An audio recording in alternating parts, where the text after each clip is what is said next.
খুব একটা বড় আলোচনা। কি বিষয় নিয়ে কথা হলো? জনাব লুৎফুজ্জামান বাবর 18 বছর পরে আপনি স্বরাষ্ট্র মন্ত্রণালয় 18 বছর পরে অনুভূতিটা আগে বলেন, তারপরে আপনি কেন এসেছিলেন এইটা বলেন।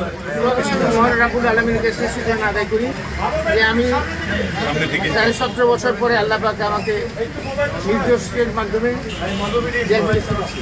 এবং আজকে জাতীয়তাবাদী দল বাংলাদেশ জাতীয়তাবাদী দল থেকে একটা টিম করা হয়েছে।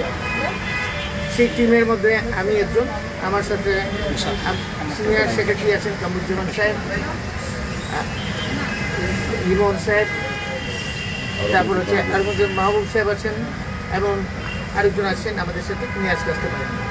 তো যাই হোক, আমাদের আসার উদ্দেশ্যে আমাদের কিছু কিছু জিনিস আমাদের ম্যাটার অফ কনসার্ন হয়ে দাঁড়িয়েছে, উদ্ভিদের জায়গা, যেগুলো আমরা ওনাদের সাথে অত্যন্ত আন্তরিকতার সাথে এবং সৌহার্দ্যপূর্ণ পরিবেশে আলোচনা করেছি। সেই সৌহার্দ্যপূর্ণ আলোচনার মধ্যে আমরা আসছি বিশেষ করে বর্তমান ইন্টারিম গভর্নমেন্ট, মাননীয় প্রধান উপদেষ্টা এবং বর্তমান সরকারকে সাহায্য করা, সেই সাহায্য হিসাবে যেগুলো কনসার্ন করে আমরা সেইগুলো আমরা ওনাদের কাছে আমাদের ব্যক্ত করছি। বললেও একই জায়গায় একমত পোষণ করছেন, মোটামুটি খুব বাড়ছেন, অত্যন্ত ফলপ্রসূ এবং সদপূর্ণ। আপনি বললেন যে উদ্বিগ্নটা কি, বিষয়টা কি, ইস্যুটা কি? স্যার ক্যামেরায় বলেন। উদ্বিগ্ন যেমন আমাদের পার্শ্ববর্তী দেশে অতীত সরকার যে শেখ হাসিনা, ওনার সাথে একটা বিশেষ শিল্পগোষ্ঠী, পত্রিকায় দেখেছেন আপনারা, এসএলএম গ্রুপ, তারা সেখানে একটা মিটিং করছে, সমস্ত পত্রিকা থেকে আসছে। সেটা মিটিংয়ের উদ্দেশ্য ছিল বাংলাদেশের নির্বাচন বানচাল করা, নির্বাচনের বিভিন্ন সংসদ ঘটনা, এটা তো একটা উদ্যোগ আছে।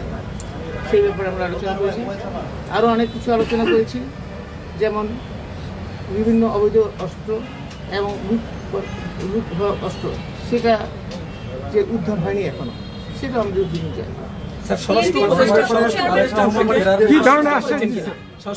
অবশ্যই বরং অত্যন্ত সহযোগপূর্ণ, অত্যন্ত সুফল, মানে অত্যন্ত ফলপ্রসূ আলোচনা হয়েছে।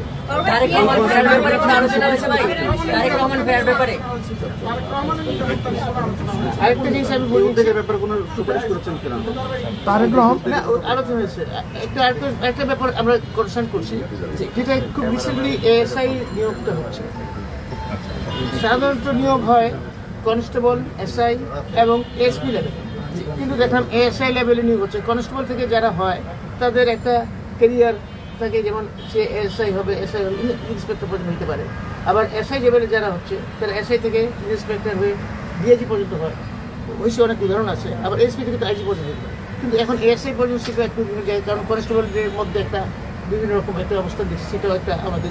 সাবেক স্বরাষ্ট্র মন্ত্রী হিসেবে আপনি কি মনে করেন দেশের আইন শৃঙ্খলা পরিস্থিতি এখন ভালো না খারাপ, আপনি কি মনে করেন?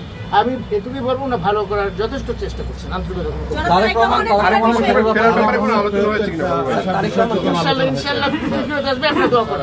নিরাপত্তার ব্যাপারে কোনো আলোচনা হয়েছে?